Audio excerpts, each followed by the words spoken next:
Oi, tudo bem com vocês? Eu tô bem, graças a Deus, e feliz quarta-feira.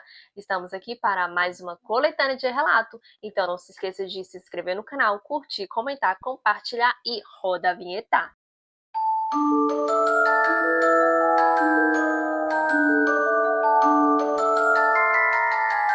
E aí, meu povo, como é que vocês estão, hein? Estamos aqui nessa quarta-feira, nessa coletânea de relato. Ai, gente, esse cabelo tá tão grande. Eu preciso urgentemente cortar ele. Olha essas pontas, que terrível. Parecendo um ninho de passarinho. Está faltando um passarinho aqui. E pintar ele, porque, nossa, tá muito ruim. Não tô conseguindo olhar mais pra ele. Gente, e aí? Vocês estão gostando dos relatos? Estão gostando do canal? Quero agradecer aqui pelos novos inscritos. E agradecer vocês também pela toda interação, né?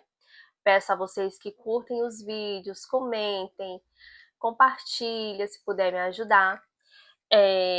Hoje, como vocês sabem, é coletânea de relato e hoje vai ser um pouquinho diferente. Eu recebi alguns relatos muito interessantes, gente, anônimos. Todos são anônimos. Geralmente a pessoa coloca assim o nome real e depois troca ou fala para não falar. Mas esses é meio que fofocas. O título é Ter Fofocas Proibidas. Eu li assim por cima, não tive muito tempo de ler, mas antes de contar para vocês esses 3 relatos de hoje, eu quero falar com vocês que quem tiver um relato, seja ele assombrado, seja ele espiritual, seja uma fofoca, seja algo da vida, não importa, mas que queira me mandar, o link do e-mail tá na descrição do vídeo ou no comentário fixado, tá bom? Eu também deixo lá o meu Instagram, meu TikTok, então vão lá me seguir, porque no TikTok eu sempre coloco os cortes dos vídeos, mas no Instagram eu coloco muitos stories, coloco o vlog do dia, eu tô sempre por lá. E, gente, a gente tem uma comunidade também no YouTube, então vão lá interagir comigo. Vou pegar uma água aqui. Eu sempre tento deixar lá enquetes, post do dia, sabe, para vocês. Então, quem quiser, vai lá também interagir comigo.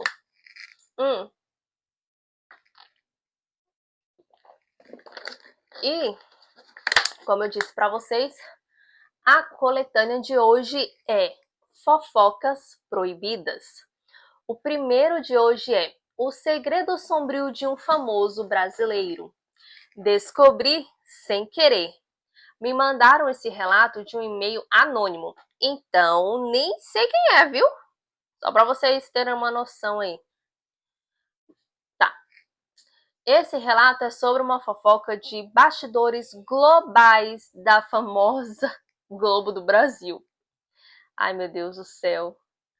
Tem medo de contar esses relatos. Há muitos anos atrás, conheci um rapaz francês que parecia ser a perfeição personificada, de tão belo que era. Parecia um verdadeiro anjo, de pele muito branca e cabelos vermelhos. Além disso, tínhamos alguns interesses em comum, então decidi verificar o perfil dele e iniciar uma conversa. Ele tinha uma idade próxima da minha na época. Em uma das nossas conversas, ele me contou que estava conversando há um tempo com um brasileiro muito famoso. Eu, curiosa, perguntei quem era, quem nunca, porque eu também ia querer saber na hora, né? Ele me mostrou as conversas. Não tinha foto no perfil. E o indivíduo insistia persistentemente em oferecer uma viagem internacional com todas as despesas pagas para um encontro pessoalmente. Todas as mensagens estavam em inglês. Mostrei ao francês minha desconfiança e sugeri fazermos uma pequena investigação, com algumas buscas reversas e comparações. Finalmente, descobri quem era, um apresentador muito famoso, casado com uma cantora, e a revelação de que eles eram um casal liberal e que procuravam adolescente em outros países para relações sexuais. Aí agora eu vou deixar vocês aí com essa pulga atrás da orelha, para saber quem é, dar uma pesquisada aí, porque eu não vou falar aqui também, né, gente, que eu não sou louca. Eu O alertei sobre o perigo dele ser alvo de sequestro e perdemos o contato. Anos depois, uma conhecida me ganhou uma promoção para uma festa badalada de famosa em Fernando de Noronha. E eu fiquei de cara quando ela mandou selfies, onde, no fundo, aparecia o francês, trabalhando como garçom. Gente, aqui acaba, tá? Essa fofoca de hoje. Então, no caso, ele foi? Gente, então ele foi, então será ficar com esse pessoal, com esse caso? Não sei, agora com essa pulga atrás da orelha, hein? E quem será que é esse famoso? Hum, hum? Que eu não posso falar nomes aqui. Mas então, ele ficou lá trabalhando como um garçom, então ele foi para o Brasil e ele ficou, será, com esse casal? Será que ele ainda tem contato com esse casal? E ele meio que trabalha nessas festas que o casal frequenta? Não sei, gente. Muito estranho isso, né? Mas, olha, esse mundo de famosos deve ter tanta coisa escondida. Bora lá pro segundo. A amiga que sumiu na seita. Minha amiga entrou numa seita e sumiu. Só restaram as mensagens ameaçadoras. Também e-mail anônimo, tá? Recentemente descobri que uma das minhas melhores amigas, que conheço há 15 anos, entrou para uma seita. Vamos chamar ela aqui de Larissa. Pouco mais de um ano, ela disse que foi convidada para produzir conteúdo digital a uma emissora muito grande. O promotor de eventos informou que seria um novo projeto exclusivo e totalmente oculto para não correr risco de vazar ideia.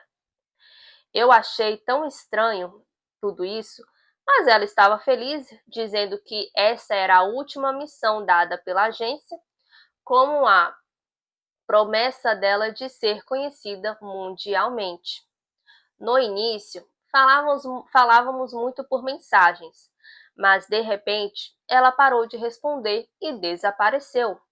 Inicialmente, pensei que ela simplesmente não tinha acesso à internet na viagem, mas depois de um tempo, pensei mesmo que algo de ruim tinha acontecido com ela. Foi quando dei queixa na polícia registrando o desaparecimento da minha amiga. Mas ninguém se importou, porque eu não tinha nenhum grau de parentesco com ela.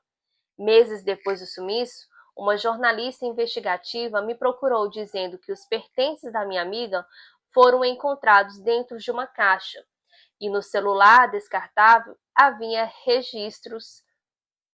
registrado meu nome nas conversas dela.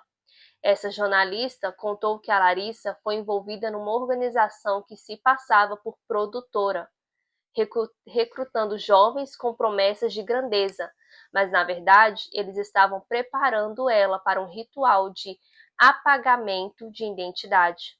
Um processo típico de seitas destrutivas, tirar nome, memórias e histórias. Até que um dia de madrugada recebi uma ligação de um número desconhecido. Era ela, dizendo: Não preciso mais que você me encontre. Eles já cuidaram disso. Desesperadamente eu comecei a perguntar onde ela estava, o que fizeram com ela, mas a ligação caiu. No mesmo instante, nossa, eu pensei que ela tinha morrido, gente. No mesmo instante, mensagens começaram a chegar no meu celular, dezenas delas iguais, copiadas e coladas, dizendo: Ela foi escolhida. Você não deveria ter procurado. O passado dela agora é nosso. Nós sabemos quem é você. E aqui acaba o relato. Gente, mas como assim? Porque no começo eu achei que era. Ok, ela foi contratada para fazer parte lá da emissora grande. E depois, no final, não era emissora? Era um grupo de uma seita que contrata as pessoas jovens para fazer coisa? Aí depois eu achei que ela tinha morrido, mas na verdade ela não morreu. Então ela aceitou ser dessa seita? Será que fizeram uma lavagem cerebral na cabeça dela? Como assim, gente? Como que a pessoa desaparece do mapa assim e depois volta falando isso? E nossa, que confuso. Mas, gente, eu acredito muito, porque tem muita seita, cara, muita coisa bizarra, assim, sabe? Muito louco isso. Então tem que correr, ó, enquanto é tempo esse garoto aí, porque eu ficaria com medo agora de ter de sair na rua se fosse eu. Esse menino, sabe? O amigo dela. Mas muito louca essa história. O que vocês acham? Mas bora lá pro terceiro e último dessa noite, que é o guarda-costa e o rap. O segredo sobrenatural de um astro do rap. O guarda-costa me contou tudo. Um amigo era guarda-costas de uma estrela de rap e contou histórias assustadoras por trás dos bastidores. Ele tinha sido guarda-costas de um dos maiores nomes do rap internacional.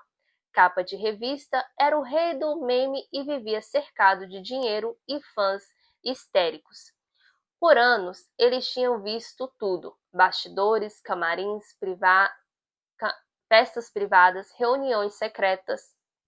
Mas agora, ele falava com quem carregava peso demais. Tem um motivo pelo qual eu saí. E não foi salário, não foi briga, foi medo, disse ele, quando começou a contar a história do fim. A primeira vez que eu percebi que tinha algo errado foi numa passagem de som. Era um estádio enorme, mas estava vazio, só nós, a equipe técnica e o artista. Ele explicou que o rap estava no centro do palco, microfone na mão, repetindo um trecho da música. Tudo normal. Até que não era mais. Do nada, as luzes apagaram. Não era de forma gradual. Desligaram como se alguém tivesse cortado os fios. O técnico xingou. Ele e o meu amigo foram checar o sistema, mas lá atrás, no painel elétrico, todos os interruptores ainda estavam ligados. Aí eu ouvi uma voz. Ele disse, com a respiração pesada. Só que não era uma voz normal. Parecia várias ao mesmo tempo. Um sussurro em camadas. Ele descreveu o som como algo que vinha de todos os lugares, das arquibancadas, do alto, do chão, de dentro da cabeça. Era como ouvir uma multidão tentando falar, mas sem palavras claras. O rap ficou parado, totalmente imóvel, como se estivesse ouvindo também. O estádio inteiro estava no escuro, exceto por uma luz fraca do corredor. E nessa luz, meu amigo viu algo que não devia estar lá. Uma sombra. Não a sombra de uma pessoa, a de algo mais alto, mais comprido, com braços longos demais para ser humano. Ela ficou parada por um segundo no fim do corredor e depois simplesmente desapareceu, como se tivesse mergulhado no chão. Eu corri até o palco, pronta para tirar o rap dali, mas quando eu cheguei, ele estava sorrindo, um sorriso estranho, vazio. Ele me olhou e disse: eles chegaram. Com a maior naturalidade do mundo. As luzes voltaram segundos depois. Tudo parecia normal outra vez, mas no olhar do artista havia algo novo, algo frio, algo que não estava ali quando meu amigo começou a trabalhar com ele. Foi nesse dia que eu percebi que o problema não era fã invasível, stalker ou ameaça de gangue. Era outra coisa, uma coisa que ninguém paga para ver, mas que acompanha muito mais artista do que vocês imaginam. Ele fez uma pausa longa, quase dolorosa, e o pior não foi o que eu vi, foi o que eu ouvi mais tarde. No camarim, ele conversava com alguém, mas eu sabia que só tinha ele lá dentro. O rap levantou o olhar devagar, como se sentisse a presença do guarda-costas, e sorriu. Mas dessa vez o amigo percebeu aquele sorriso não pertencia ao artista. Não era o sorriso de um ser humano. Ele disse algo que eu nunca vou esquecer. Meu amigo continuou. Ele olhou bem no fundo dos meus olhos e falou: agora já não é mais sobre proteger a mim, é sobre proteger você. E aqui acaba o relato. Deus que me livre, está repreendido, Senhor. Eu pulava fora igual você. Ai, saúde, amém.